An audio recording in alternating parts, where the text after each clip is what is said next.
I'm Mike Leonard, a Canadian living in Tokyo, and this is The Candid Frame.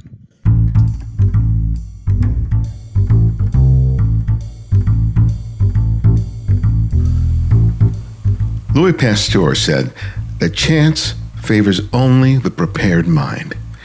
He was speaking about those moments of inspiration that allow a scientist to make a leap of thought and action that's contrary to not only accepted norms, but even one's own instincts.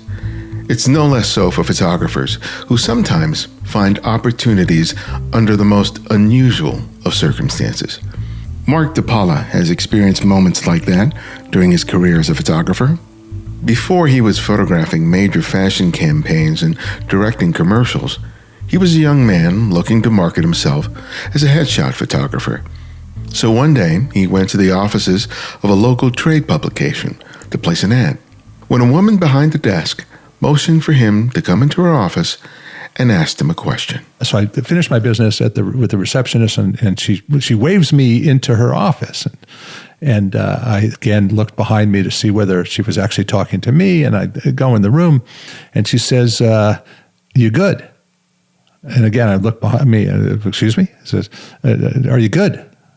I said, "Well, not sure exactly what you're talking about, but yeah, I'm good. I'll say good." Yeah, she says, "So you're good?" I go, "Yeah, I'm good. Yeah, you're really good. I'm really good." She said, "Great. You have a studio?" "Yeah, of course." Which was not entirely true. And she says, "Well, I've got an assignment for you. You're good." I go, I'm good." She says, "You know Henry Fonda?" I said, "Yeah, of course I know Henry Fonda." She said, "Well, I need a cover of my magazine. Can you photograph Henry Fonda at your studio?" I said, "Absolutely." And that was my first assignment. His success isn't just the result of recognizing an opportunity and running with it. It's also been about Mark staying true to himself. Instead of being fixated on ever-increasing resolution, sharpness, and photoshopping, Mark uses the lack of sharp focus and the absence of retouching to emphasize the genuine emotion of the subject in the moment. It's a style that's attracted many fans and clients, a few of which he's had to turn away. This concern, who they are a huge global brand, came up to me and said, "Oh, Mark, we love your work, and it's just fantastic, and we'd like for you to work with us, and we were just wondering if you could do a few more in focus." And excuse me, I said, "No, that's just if you like my work, what you've seen is what I do, and so no, I can't really do that." Excuse me. So you're saying that you can't shoot a few more in focus? I said, no, I'm not saying that at all. I can shoot them all in focus. I said, that's not my approach, because it's not as natural as what you've maybe responded to, and we're now having this conversation. "Well, we have 8,000, stores worldwide." I said, no, I know who you are. Yeah, of course. And and again, they were like, "So you're saying so you can't or you won't do that?" I said, "Well, yeah, no, exactly. I just have my way of doing it, but thank you so much. I'm flattered, and it's wonderful." So they were a bit shocked. We'll talk to Mark about how walking in the footsteps of his father, also a photographer, inspired his career, and how being mugged for his camera at 12 years old actually transformed his photography. This is Ibarian X, and welcome back to The Candid Frame. Where in New York do you live? I live in an area called Upper West Side. So 66th and right on the Hudson, it's called Riverside Boulevard. Oh, yeah, I know. My family there, I was born there, but we moved here when I was probably about 2 years old. But I still have family in the Heights. My sister-in-law lives in the Bronx. Okay. And my parents had a place on 72nd and Broadway. Yeah. And I tell my mom that if... Needle Park. Yeah. I said, well, if we were still living there, we'd be rich. Yeah, that's true. But I think you're rich in many ways. Yeah. That was a rough, when I was growing up, I grew up in New York as well. And boy, oh boy, that was a rough area. Like, you just didn't go over there. And I lived a few years back at 73rd and Broadway. Okay. So I know the area well, but also knew it when I was a kid. It was like, you just didn't go basically west of Central Park West. It got dicey. Yeah. But you were born here in L.A.? I was born in L.A., yes. Okay. I was born in Santa Monica, yeah. And then when it was a small middle-class community. Yeah. Not what it is now. If that, yeah. I don't know, maybe lower middle class. Yeah. Things have changed. Oh, yeah. There were just very small, modest homes down there when I would visit friends down there. Now everything's been... mansionized. Yeah. What do they call them? McMansions? McMansions, yeah. Yeah. So your dad was a photographer and your mom was a model. That's right.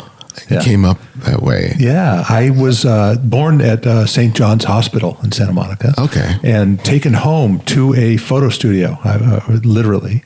My earliest recollections are of, sort of crawling around the floor with these gigantic people around me and going through books and periodicals of the time. So I was like literally born into photography.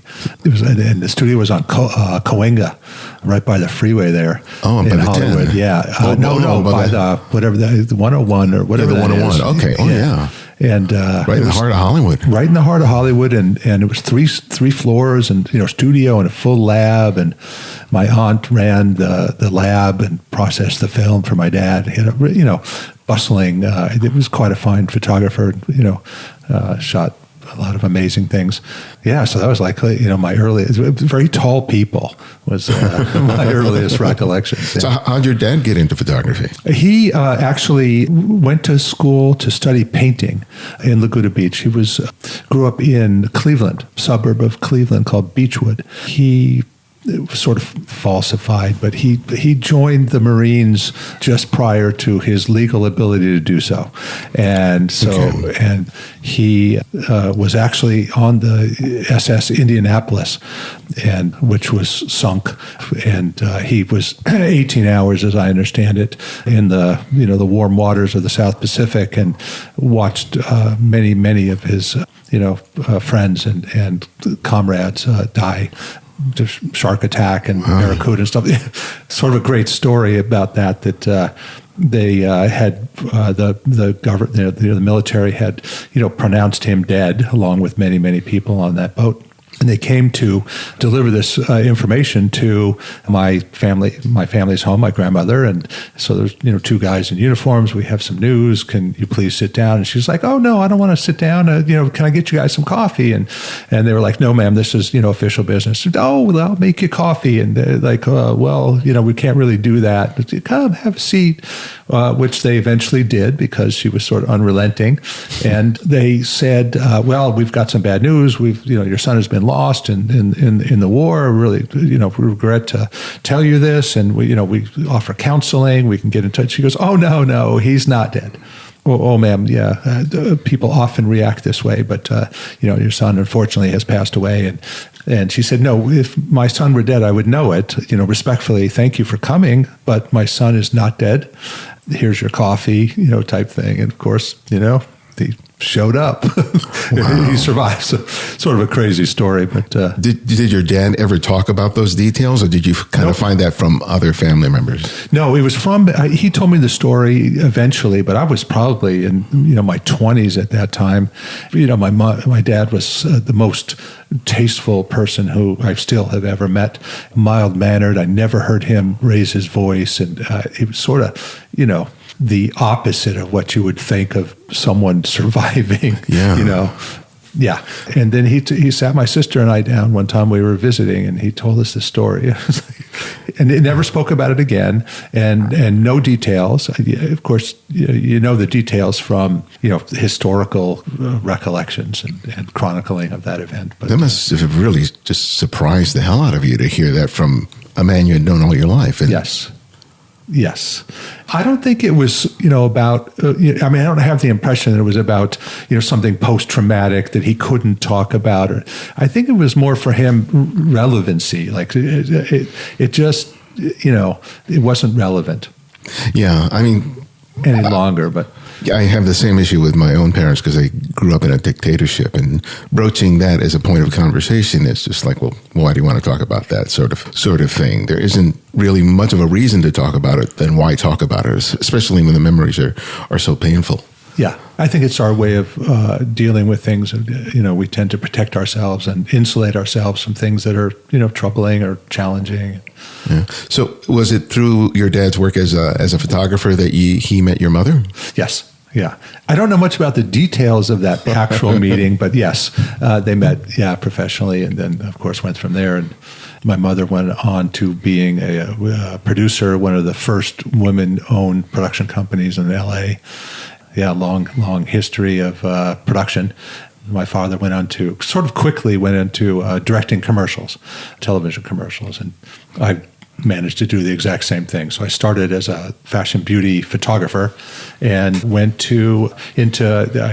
was living in Milan, Italy, photographing fashion, and got a call to do a commercial out in California. So I flew back for that, and it was very successful, and sort of immediately launched a 20-year career of directing commercials.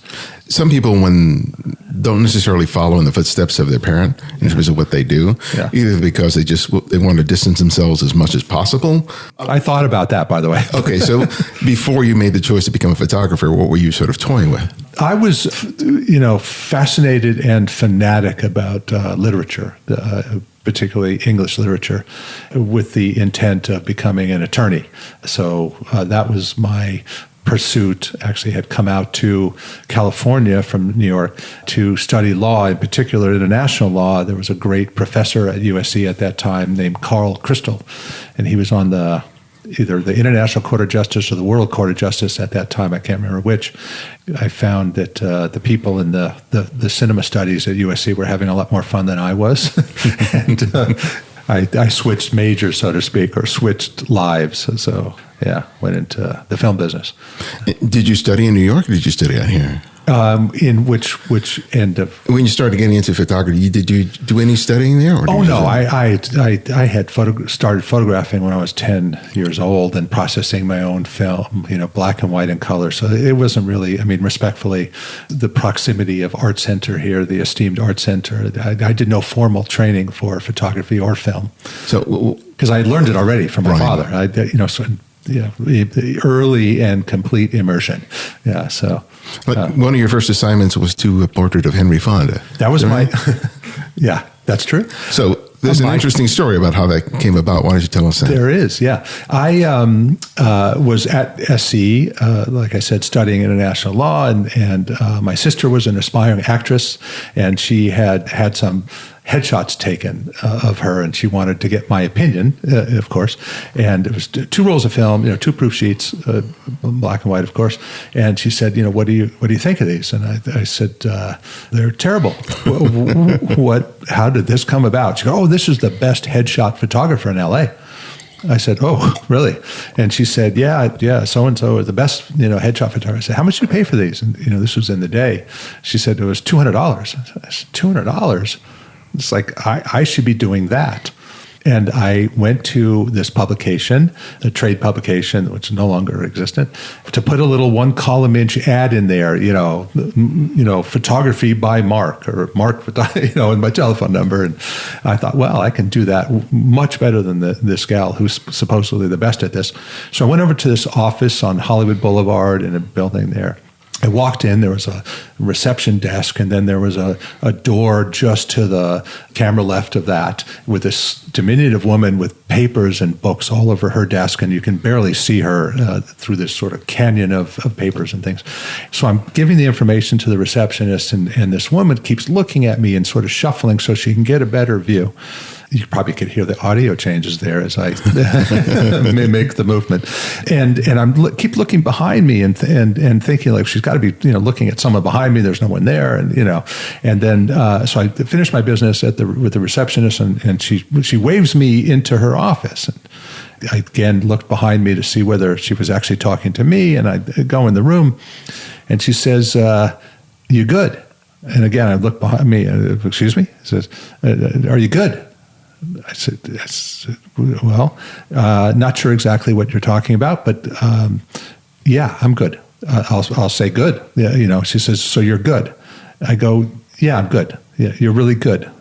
I'm really good. And she said, great. You have a studio? Yeah, of course. Which was not entirely true. And she says, well, I've got an assignment for you. You're good. I go, I'm good. She says, you know Henry Fonda? I said, yeah, of course I know Henry Fonda. She said, well, I need a cover of my magazine. Can you photograph Henry Fonda at your studio? I said, absolutely. And that was my first assignment. And I say this because I tell the story often because it's interesting. Everyone's route or, traveling in this world and in this business is unique. And, the blessing of being able to, photograph an Academy Award-winning actor for a cover of a magazine without showing any work, just on your word. I was about to say, yeah. Yeah, so and I always ask people when I'm doing my public speaking, like, has anybody ever had this experience? And I say, okay, there's no hands here. And I say that, well, that's how unique we are. That we all have a different and unique route, And so I did this cover, and before you go into the cover, you got to tell me about the sitting with Henry Fonda, because here you are, no real experience, much less with a celebrity, and Henry Fonda, admired as he is as an actor, wasn't always the most amenable person. He was charming. Oh, was he? And wonderful. Yeah. And thank you for asking me for that story, because it's a good one. So we were, photographing. Of course, we had all the attendees in terms of hair, makeup, and styling and grooming and all these things, and his people, PR management. And during that session, it was wonderful working with him. It was so easy. I wasn't, sort of intimidated by these people, let's say, because I think I grew up in an environment where there's some, people like that who were family friends. So I don't think I was there's Henry Fonda, although respected him and admired him, but I don't think it really sort of altered my way of doing business. But, so I had to, sort of play the game, and there I was. And so that went really well. But and how old were you? It's hard to say. I'm not very good with time, but it was maybe, I think, 22. Wow. Or 24 or somewhere around there. Well, I think of most of the 22 or 21-year-old people I know, I could imagine them being incredibly intimidated by that. But like you said, that experience that you had with your dad probably put you relatively at ease. Yeah, I think so. Yeah, I think that's the way. And I grew up in New York, and just sort of the people who are, it's a pretty fast-paced and often a city filled with successful people, and so I was around it a bit. One interesting thing that happened there was that at that time during that session was he got a phone call from his management, and he says, very politely, excuse me, Mark, but I need to take this call. Absolutely, Mr. Fonda, please. And he gets on the phone, and it's, Janie, it's so good to hear from you. It's lovely. Oh yeah, I'm doing a little shoot here in Hollywood. Yeah, please, no, go ahead. Yes, Janie. Whatever you would want me to do, I will do, of course. No, tell them that I will do it. And that was his commitment to the film On Golden Pond, which he starred in with his daughter, Jane.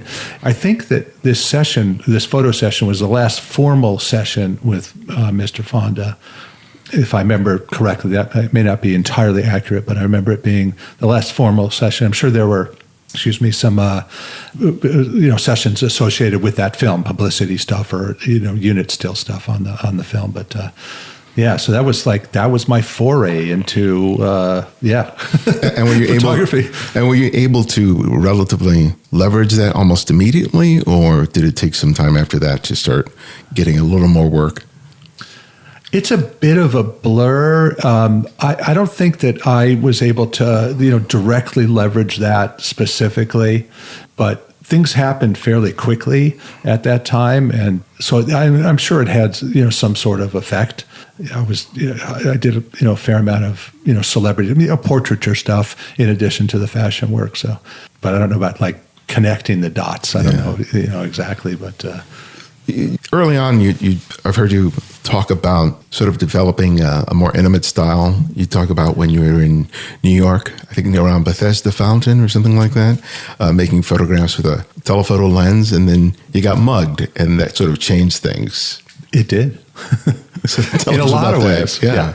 Without using the language that I used at that time. So it's maybe a family-friendly, audience. But yeah, I used to go around Bethesda Fountain in the day and, 10, 12 years old and take, sort of just chronicle the sort of youth culture of the time. And it was beautiful. And my stepfather had given me brought back a Nikon and a couple lenses, including a 200 millimeter lens. And I would go out to the park thinking I'm this pro photographer and take pictures of the sort of hippie culture. And it was great fun until one day it started to rain and everybody scattered, myself included. And on my way home is an area of Central Park called the Ramble, dangerous, very dangerous area of the park.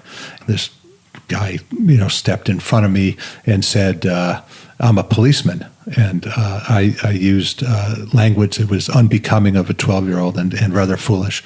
And he pulled out a gun, put the gun to my head and said, get in the bushes and take off your shoes. And this is where I'm starting to get really nervous. And he proceeded to steal my cameras and, dejected. And, he had 3 other people with him that were to follow me home. And if I ever told anybody about this, that he would come to my house and kill me.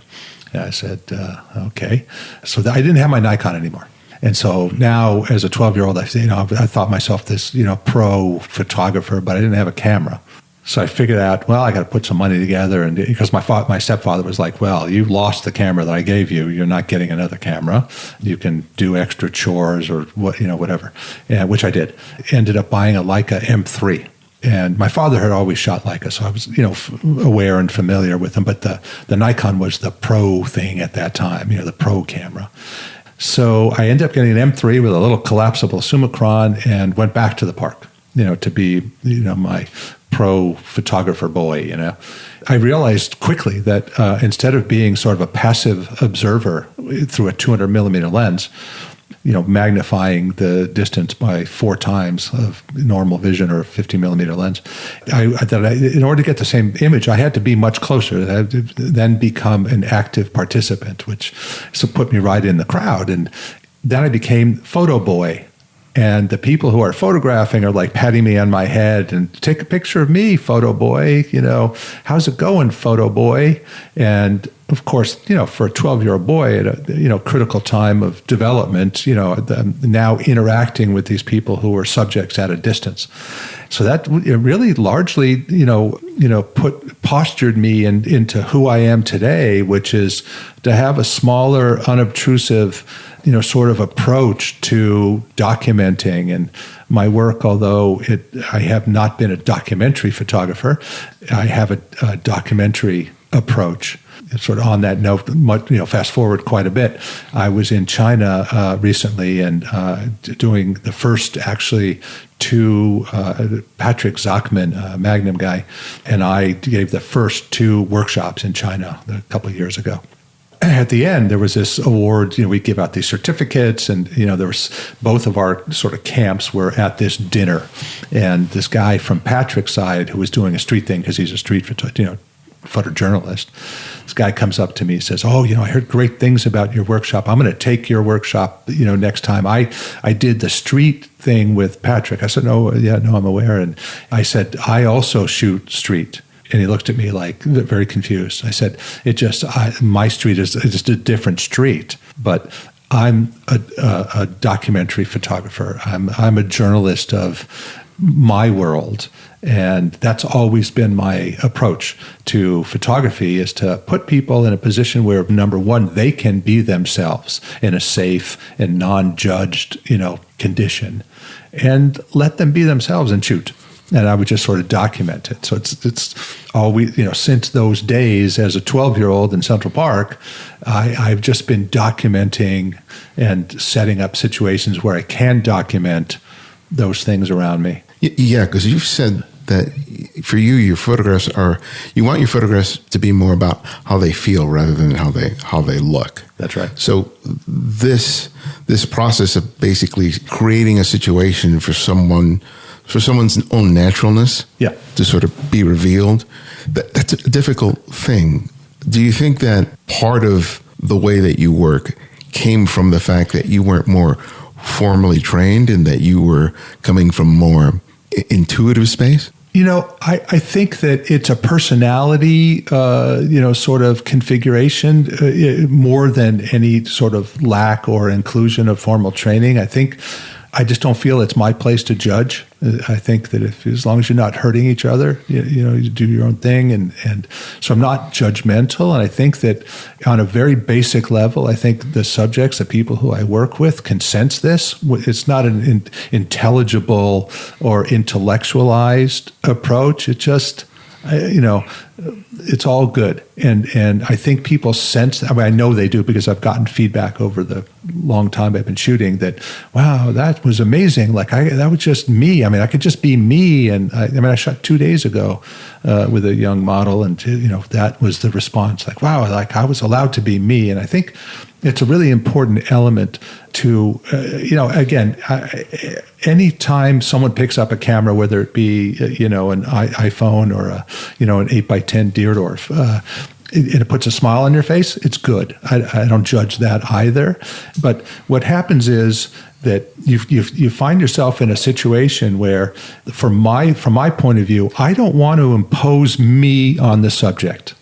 I've always been curious about, and I want the subject to be themselves. That's my connection to the people.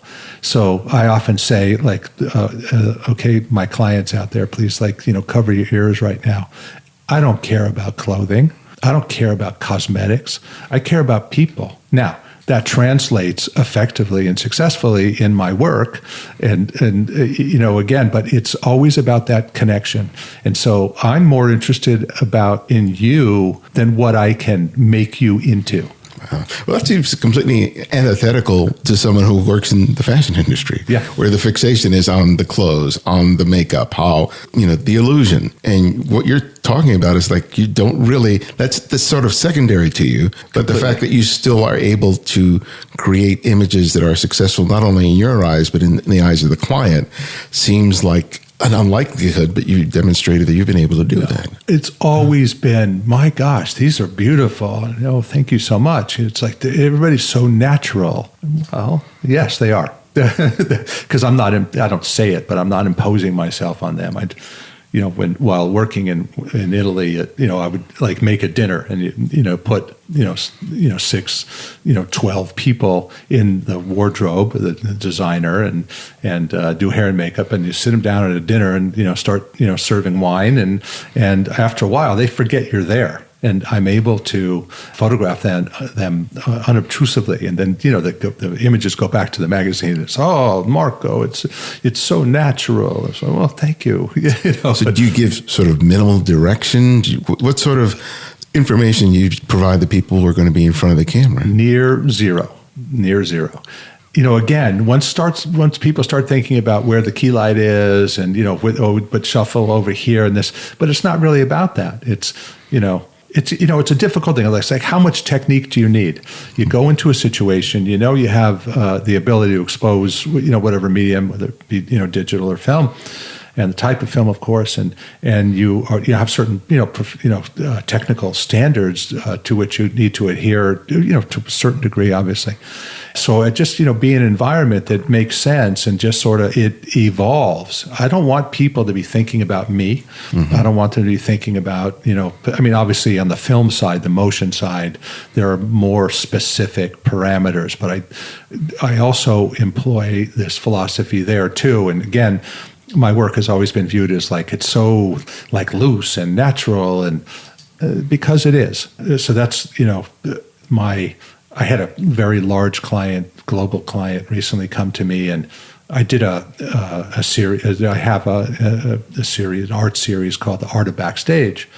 I don't shoot backstage at fashion, but I wanted to give my take on that environment. So I shot that for a couple of years, and I still do it occasionally with the right designers and stuff. And it's just sort of my documenting backstage. And this concern, who they are a huge global brand came up to me and said, "Oh, Mark, we love your work, and it's just fantastic, and we'd like for you to work with us, and we were just wondering if you could do a few more in focus." And excuse me, I said, "No, that's just if you like my work, what you've seen is what I do, and so no, I can't really do that." Oh, excuse me. So you're saying that you can't shoot a few more in focus? I said, no, I'm not saying that at all. I can shoot them all in focus. I said, that's not my approach, because it's not as natural as what you've maybe responded to, and we're now having this conversation. Well, we have 8,000, stores worldwide. I said, no, I know who you are. Yeah, of course. And again, they were like, so you're saying you can't or you won't do that? I said, yeah, no, exactly. I just have my way of doing it, but thank you so much. I'm flattered, and it's wonderful. So they were a bit shocked, but that's a great story, because I think what's interesting about every photographer is that they sort of develop a style. Hopefully it comes from something that's very personal, very innate. They become known for that, and then they start getting hired for that, and then people they like the style, but they want you to do something else. And some photographers are very accommodating, and it may not necessarily be the very thing that sort of drew the client to them in the first place. Exactly. Yeah. And then that's so important, to understand that, is that if you acquiesce, like in today's market, for instance, that this, I call it the huge digital swimming pool. Everyone's out there. It's sunny. The pool is warm. There's a bunch of beautiful people, and they're splashing and laughing and just having a wonderful time. But it's this huge community, and what I say is not being an elitist, but I just prefer to be in my pool rather than the pool at large. One really must, in this sort of derivative world, the constant question is to how do you separate? How do you make your mark on this world in photography? And I say, every single person on Earth has unique DNA.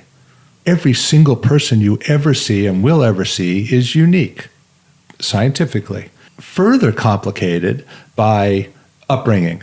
So it's, nature and nurture, where you've got, circumstances that, I tell the story about in Central Park getting, my camera equipment stolen with a gun to my head. It's like, hopefully that's a story unique to me.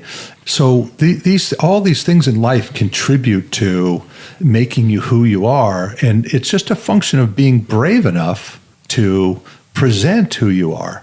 And, this book, recent work that is out now and doing well. I had one of my biggest clients in Tokyo email Sage, my producer, asking why squid. That was the entire email. There happens to be a photograph of squid in a tank that I photographed in Tokyo.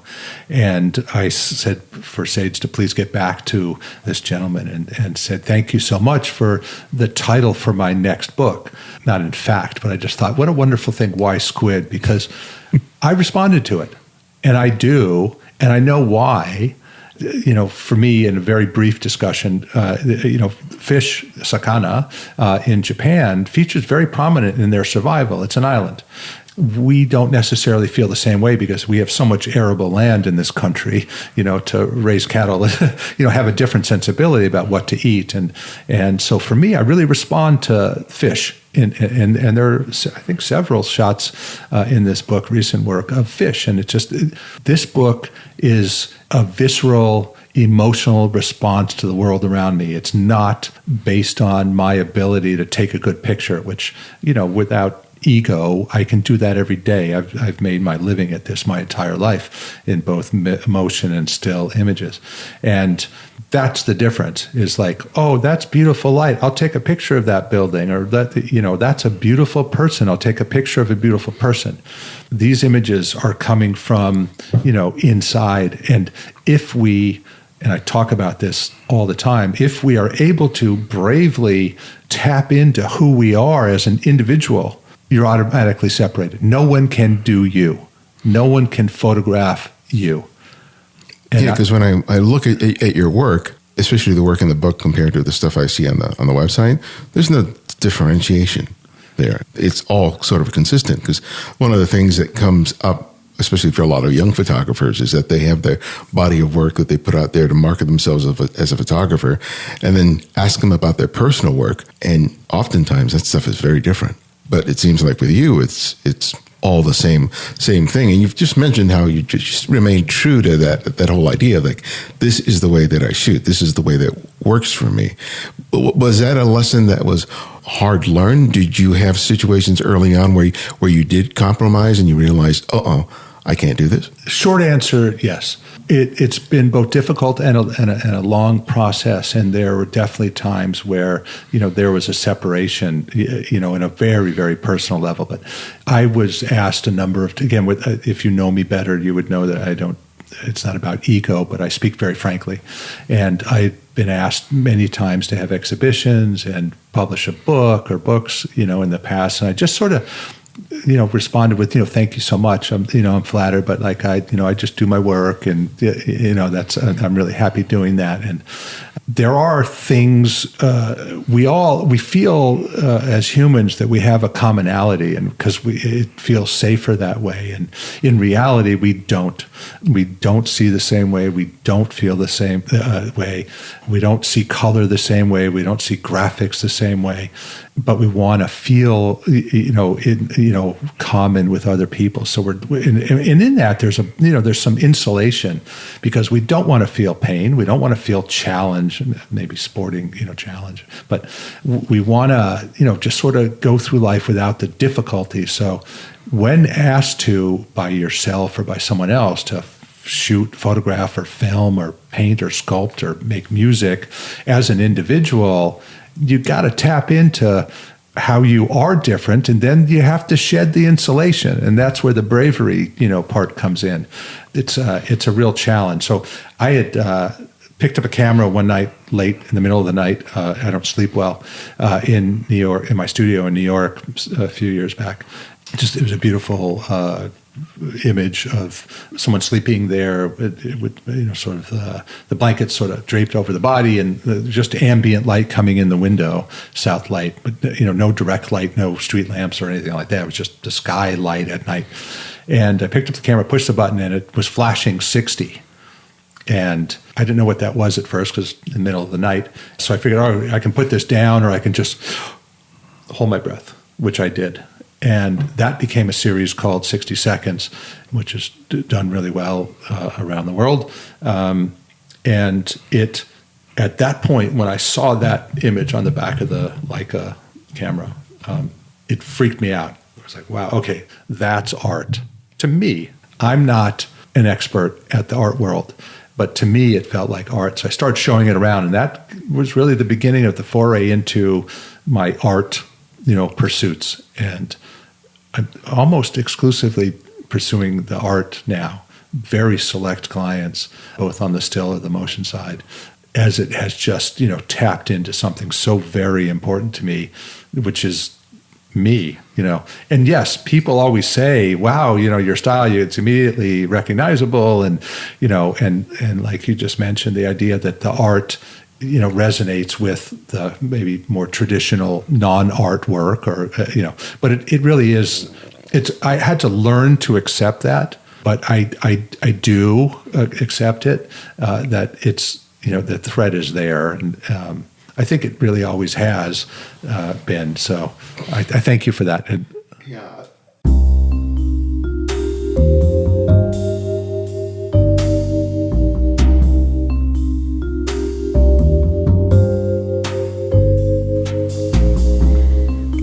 I read the other day that there are over 700,000 podcasts currently listed in the Apple Podcast directory, and they're estimating it will be over 1 million before the end of the year. That's insane. When I started, there were probably only a couple of thousand, and of those, maybe a dozen were dedicated to photography.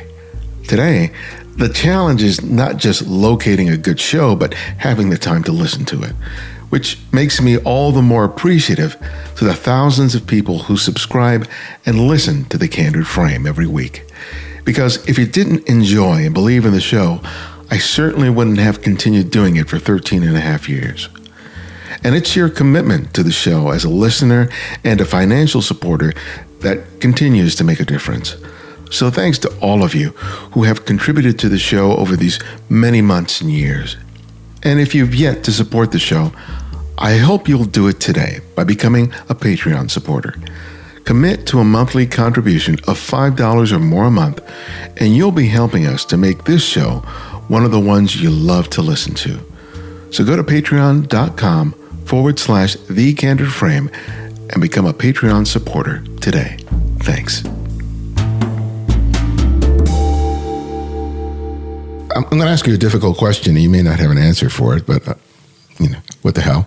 You just said that you looked at that work and you said, that's art, right? And the question of what is art is a very difficult one. But when you're looking at your own work, what did you see in those series of images that was so unlike what you had done before? Great question. No one has ever asked that, and I'm going to try to answer it. I think it's more of a visceral thing. I responded to it just the middle of the night. I was half asleep, and I think that resonance just sort of took me over, and so I think that's sort of forms the basis of my art, and especially in this work, the recent work, where I'm not responding visually. I'm just like, when I feel something, being very attuned to something and not intellectualizing it. Going back to that question, why squid? It just, I see something, I take the picture, I put it in a file, and I don't look at it until it's important to do so. So I think it's something that you just respond to just really viscerally. I saw, I'm sure you know the brilliant Richard Leroy. I saw his show in New York a few weeks back, and we got to talking about this stuff. And, he went into the very hallowed ground of, Carmel and Yosemite, and started, these large, amazing images. And, he really put his emotion into it, and we talked very technical things about the use of lenses and where human emotion is in our own vision, and also photographically, cinematically. We on that very basic level, if we are not afraid to insulate ourselves always, then you are subject to things. It could be little Susie's, doll, where her brother, the doll having a red dress, and her brother, threw it out the window one day because he was, challenging his sister. That red may represent something to her that is, really long lasting. Whenever that person might see red, she might respond viscerally to that time that she can't even recollect because she sort of pushed it aside, or it's no longer relevant, or whatever. So I think it's just it was a visceral response. I showed it to my dear friend and business partner at that time, the great photographer Mark Bugzester.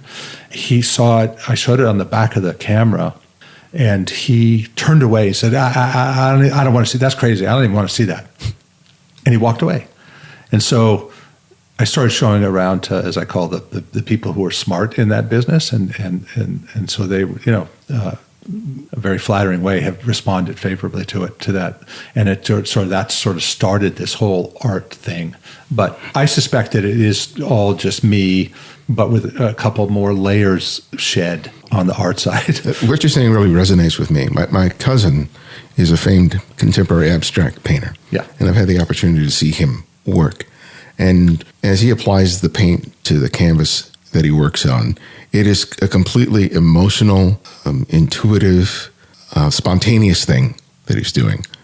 And he started as a graffiti artist on the streets, and eventually evolved into doing what he does now. And it's really fascinating to see someone working in that way, where it's so in line with who they are in that particular moment. And in my own photographic practice now, for me, it's the image has not been as important as it was in the past. What's more important to me is the space that I'm in when I was creating it, and trying to get back into that space. The challenge is photography is a largely technical practice. where the shutter speed, the lens choice, the exposure, all of those things have to be sort of factored in. You teach a lot, and I'm sure that you see a lot of students who have difficulty moving past the technical side to get into that emotional, intimate process. So how do you help people to make the leap, to be able to make images that are very personal, very emotional, that have that resonance that you're speaking of? I often speak about that because that's the question. And I think it's really the crux of, the pursuit of photography and art. And again, without using the language I would normally use, it's like F focus. I say as we're sitting there focusing back and forth, life is gone, man. Like it's gone by you. And I say, shoot, push the button. It doesn't matter whether you're prepared, you have the exposure, the focus set.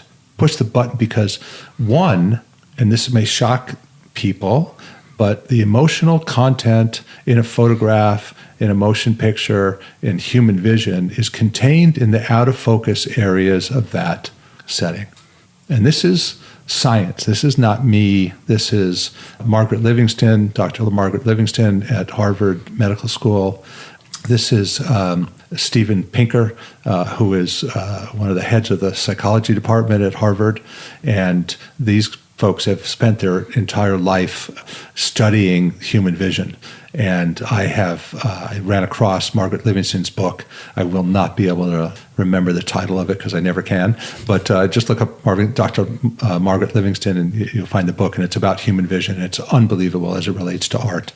And, I had a talk with, I know I'm digressing and, going tangentially here, but I had a show in New York that was co-curated by Alice Brenner, and Alice Brenner is one of the great, photographic curators alive. And we had a discussion on the phone about photography and, about my type of work with, the lack of focus and just sort of the energy of the images.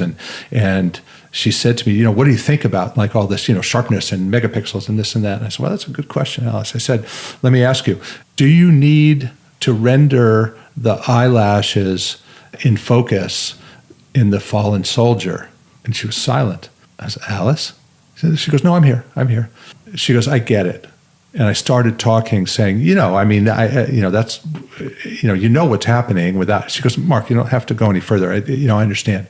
And I understand marketing because I've been in advertising as a photographer and as a director for my entire life. I understand the need for marketing new product and the need for new product to, revenue and bottom line and business and stuff. The digital world, respectfully to those who are pursuing it, is sort of gone awry, and there's a huge pushback, as you know, in the form of film photography, alternative processes, wet plate collodion images, because people are maybe not intellectually, but they're responding to images that are not this hyper digitized, sharp out to the corners, like all these computer aided designs. And just consider it, I say, and don't take my word for it. I tell you what I know, but pursue it yourself. Everyone out there, that just shoot. And so, in response to what you're saying, about the sort of need for technique, I think it's, for me, and what I believe in, is far less important than shedding the insulation of who you are and shoot the picture, and I'm finding some young people across the globe.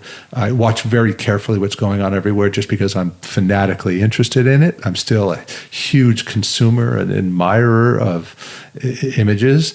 There's some young people out there who are really doing this thing at the beginning with this sort of rejection of, the big machine of, photography. And in particular, a lot of women photographers, doing fantastic things and hopefully getting more and more, sort of exposure and respect in a, sort of historically male-dominated field. So we need to be mindful of this, that, if you don't push the button, you got nothing. Yeah, I think the constraints of the box that is photography is important to understand the process, to understand how all these choices that you have with this magic box can result in producing consistent photographs. But you can get trapped in that box, and moving past it is, I think, the challenge of anyone who wants to create art, whatever they consider that means.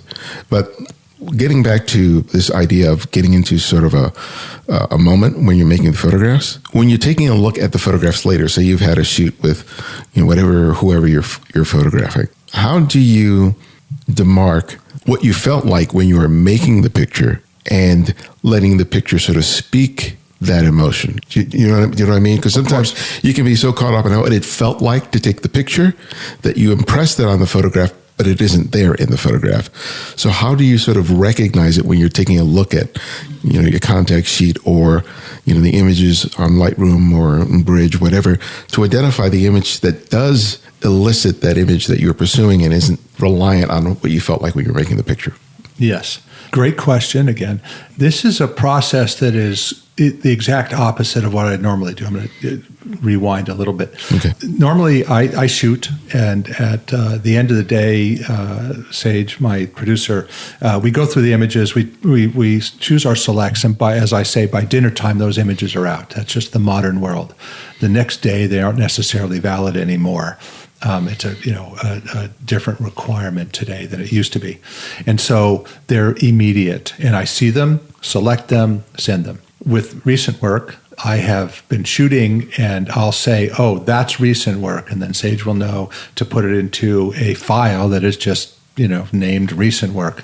I do not see them again until in preparation of the book at all. And right there is a huge departure, because as soon as images were available historically and more, quickly recently, I will see them. I do not in my art now. What that does is I really don't want to intellectualize, because that I'm very capable of. That's what I've done all my life, is in a visual but also intellectual way, pursued photography and technique and telling a story and fulfilling the needs of a client.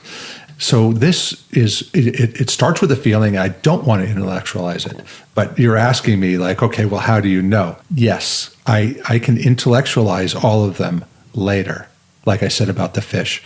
And I know why. I argued a case in an international law class on behalf of the Japanese whaling efforts and won that case handily when I was at SC. And that and partially precipitated my deciding not to be an attorney or pursue law, but to go into the visual arts, because I didn't necessarily believe in it entirely. I mean, I believed in it in many ways, but not necessarily entirely. I was conflicted. So I know that the Sakana images that I take in Tokyo now relate to that time. So there's an intellectual foundation or sort of analysis that I'm capable of, but when I'm shooting, I want to just feel it. I stop, I shoot. Sage is always, I'd be like, hold on, and she's like, "What are you doing?" Like, "Oh, I'm taking the picture of these fish." Like, "Oh, okay." So the idea is to be completely not intellectually engaged, and then pursue when going through the images. And I did this when I first saw that file after maybe a year of photographing this project, and was engaged the same way again as when I was taking the image, when I was seeing it now on the computer.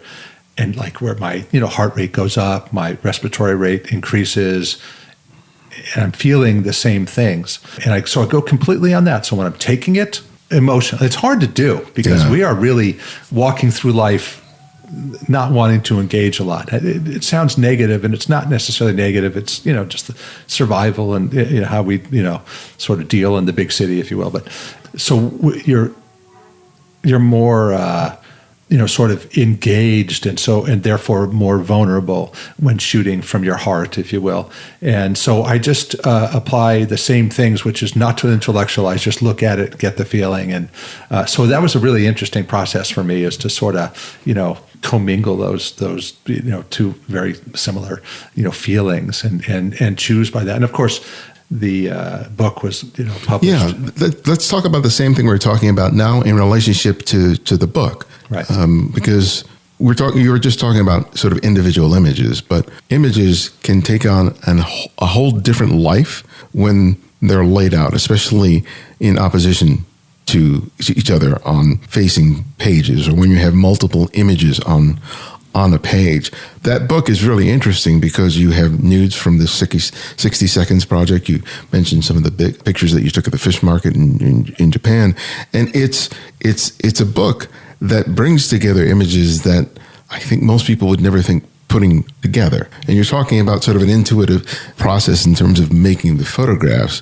So how does that translate when you are laying out a book and you're not only choosing the better photographs to choose, but the photographs that are meant to play off of each other? Thank you for using the word intuitive.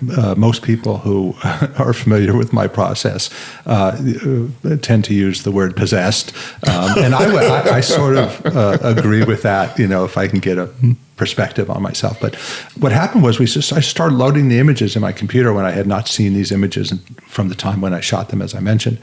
It just became a bit of possession, sort of insanity. Like I started just putting things together and without intellect again, it was just responding to it, putting them up, and the way they combined. And I, along with Sage, my producer, and Alex Ramos, the publisher of the book, who are very instrumental in the layout and design of it, I imposed myself a little bit on it by suggestion, but not, by demand about certain things I liked, together. It really was an evolution. It just sort of like a crazy thing in a very, good and productive way.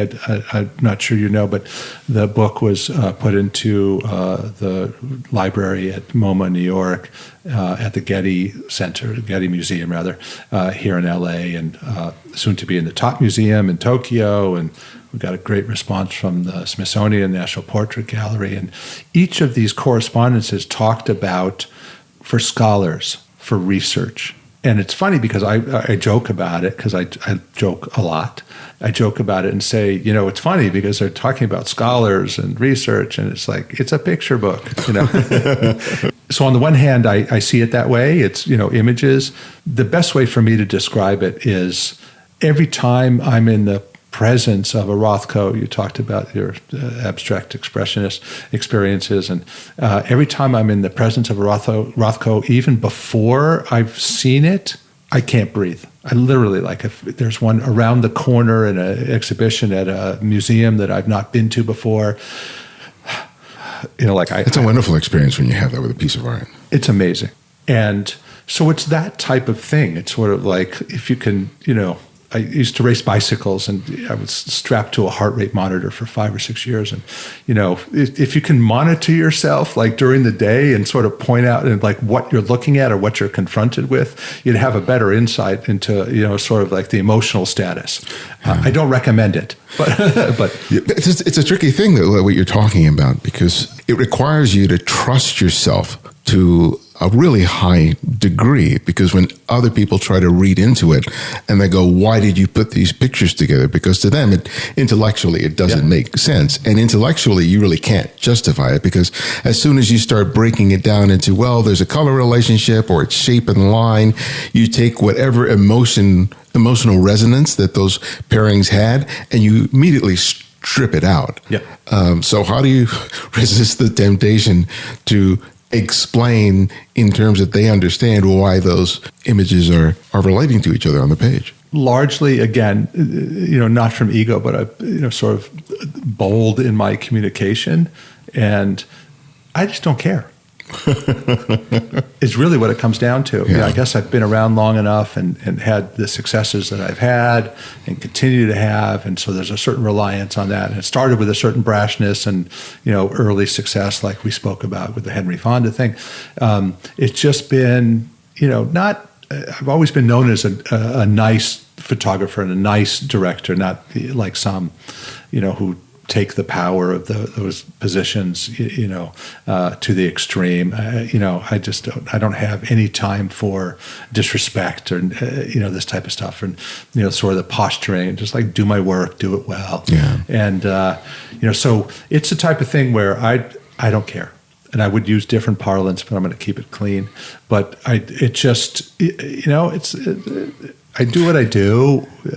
People like it, and it's a good place to be. It really is. It provides you so much freedom. I'm only coming into it now. My whole life, both creatively and personally, I've always been concerned with other people's opinions. And a friend of mine says, other people's opinions are none of your business. And it was completely antithetical to the way I'd thought most of my life. And it's like increasingly I realized, oh yeah, it's none of my business, so why should I care? Yeah. I just do what I need to do for me. And as long as I'm not hurting anybody and I'm being respectful, then I can just sort of keep doing it. Yes. Yeah. In the video, during the design of the book, you had prints on the page.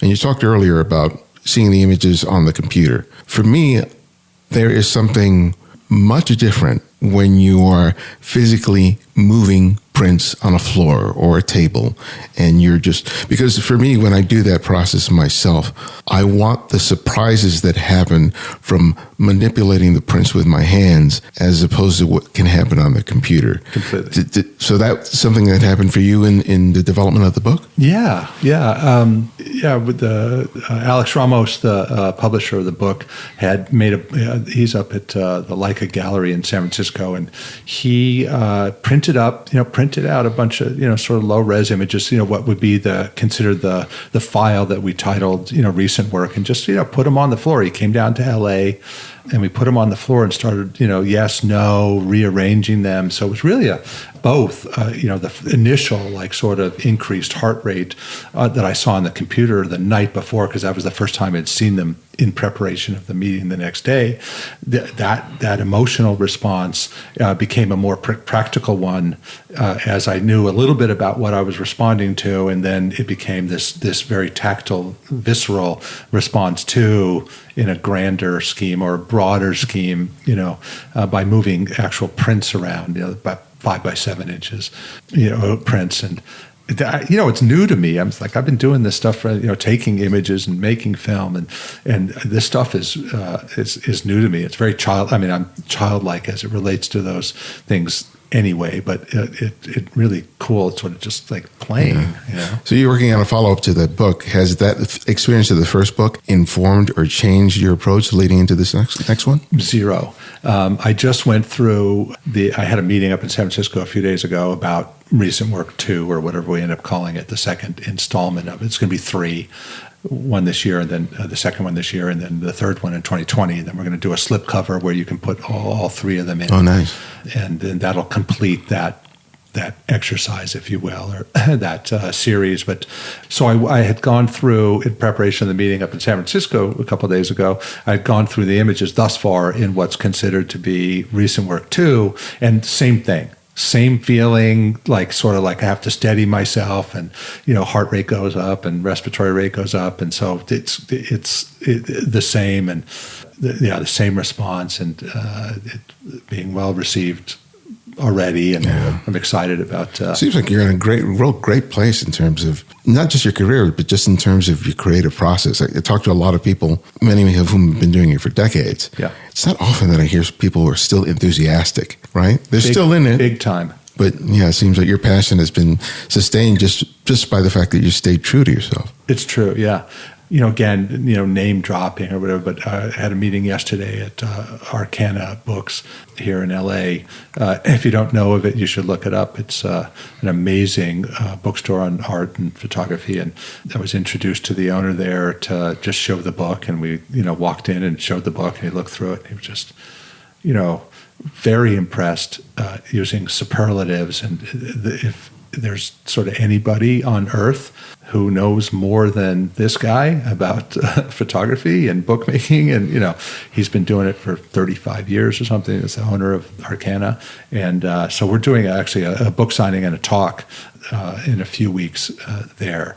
And for me, it's this is an unbelievable blessing to be able to be received this way. Again, I've always done a lot of work and been successful and continue. But when someone says of that caliber, wow, this is a great book. It's beautiful, and we'd love to have it here. And yes, let's have a talk. And Sage, my producer, said, well, we're I know you guys schedule maybe a year out or whatever, and we'll accommodate this. He said a year out. He says we can do this in a few weeks.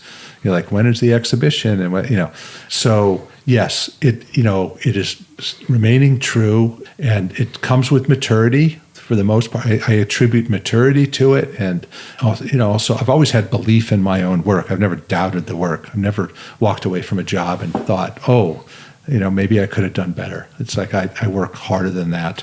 I always say I like to sleep at night, so I've never given anything less than what my capacity was, and so it sort of all comes together. And I'm not saying that everybody can do this and everyone have the same path, because I don't believe that.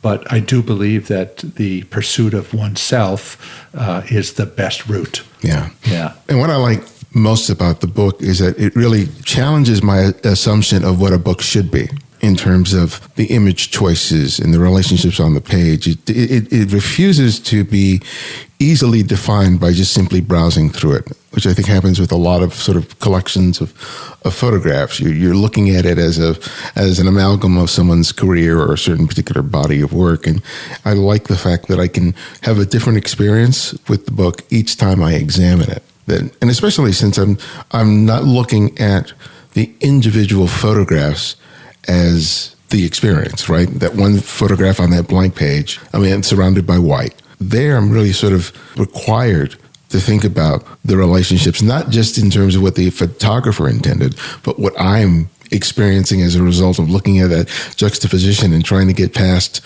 why he put those two together and going, well, given that he did put those two together, what do I get from it? And I think it's really sort of interesting for me to think about that when I sit down to edit my own photographs, to think beyond the aesthetics of what allows them to have sort of a synergy in relationship to each other and getting into that sort of emotional thing. So I really thank you for sharing that with us. Yeah, my pleasure. That's the most important accolade that I can receive, is that you are engaged as an individual. I don't want to tell you what to think. Yeah. There are no words in the book. There's no titles in the beginning. I always fight this about in the motion picture side about, I don't want any opening credits. Oh no, you have to have opening credits. It's like, no, I've got like a few minutes to engage that audience. It's not about type on the screen. Let's get to what's going on here. Let's establish what the conflict is. Yeah. So in that way, you just described to me what is so important to me, which is to be able to allow you to have your own experience. What's better than that? Yeah, that's great. Well, my last question that I ask each guest is I ask them to recommend another photographer for our listeners to discover and explore, and it can be anyone, someone you've long admired or someone you've recently discovered. So who would that one photographer be and why? Both. Long admired and recently discovered, because I watch very carefully. Paolo Roversi, the great Italian who's been living in Paris forever. He's just, I spend a lot of time in Milan and I was at an opening for a book that he was releasing about his work with Dior, the French designer. And yep, that's my answer. Paolo Roversi, Roversi, genius in so many ways. Just do that, and you'll sort of understand. We're sort of simpatico also. Like, it's not the people at Arcana said, "Oh, I can see Roversi and Sarah Moon," and I said, "Yeah, it's sort of the collective consciousness. It's like it's like not defending myself, but I show you pictures from that same era that they've been shooting from, and sort of get loose, getting out of that sort of technical era. It was a pushback, a response to it. Yes, Paolo Roversi. Well, thanks for that recommendation, and thanks for coming up my way. My pleasure.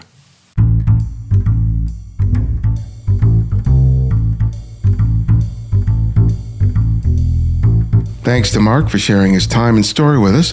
You can find out more about him and his work by visiting depaulapictures.com. And there you can order a copy of his latest book, Recent Work. And if you're in the Bay Area on Thursday, May 16th, you can attend an exhibition of his work at the San Francisco Leica store, as well as get a signed copy of his book. To be the voice that introduces the episode at the top of the show like Michael Leonard did this week, just send us an audio file recorded on your phone, tablet, or computer saying something like, "This is Matteo Luna from Lucca, Italy, and this is The Candid Frame."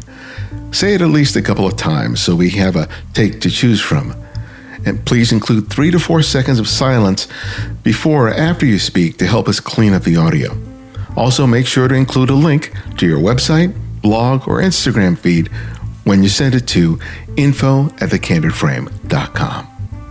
I have a variety of workshops I'm leading in the coming months, including one in 3 weeks in Washington, D.C. at the Focus on the Story Photo Festival, a 2-day workshop in June at the Los Angeles Center of Photography, and a week-long cultural experience in Tokyo, Japan. I'm also finalizing details for a trip to Vancouver, Canada that I'll be announcing soon with a former guest of the show. You'll find details on all of these on our website when you click on the link for workshops and classes. And if you want to get a sense of my teaching style and approach to photography, you should check out my YouTube channel, where I offer critiques and evaluations of photography submitted by TCF listeners who contribute to the Candid Frame Flickr poll. You can check out the TCF Flickr poll and our YouTube channel by clicking on the links in the show notes and the website. I've also been making the rounds promoting my latest book, Making Photographs, Developing a Personal Visual Workflow, and while the title may not be the sexiest, I'm pleased to hear that people who have picked up a copy are finding that it provides them new insight into how to see and make photographs. Whether you're new to photography or have been wielding a camera for years, I think you'll find some invaluable insights that will really transform your photography. You can order the book today. And when you place your order from the Rocking Nook website, use the promo code Pirello40 to receive 40% off the list price. Check out the website and the show notes for the link. And if you want to keep up with all things Candid Frame, sign up for our mailing list, and you'll find 3 free copies of my previously published ebooks.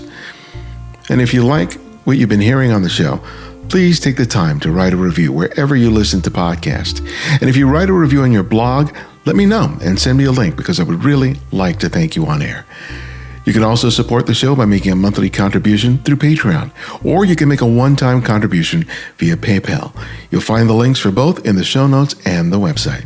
Thanks to Carl Frizzell, Tony Haskins, and Joanna Neapolitano for their recent contributions.